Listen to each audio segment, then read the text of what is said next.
জি ভাই, আমাদের এই বাউনিয়া বটতলা এবং বাদালদি এই রোডটা দীর্ঘ 1-1.5 মাস যাবত অবহেলিত। আমরা খুব কষ্টে আছি। এখানকার মানুষ কোনো আপ ডাউন করতে পারতেছে না।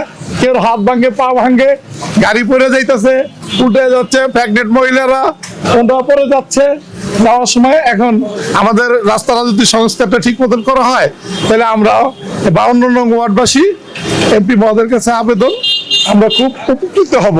প্রতিশ্রুতি দিয়ে গেছে হ্যাঁ যে খুব দ্রুত এটার কাজটা শেষ করবে। এমপি মহোদয় আসার পর থেকে আমাদের এলাকাটা খুব উন্নয়নটা খুব ভালো হচ্ছে।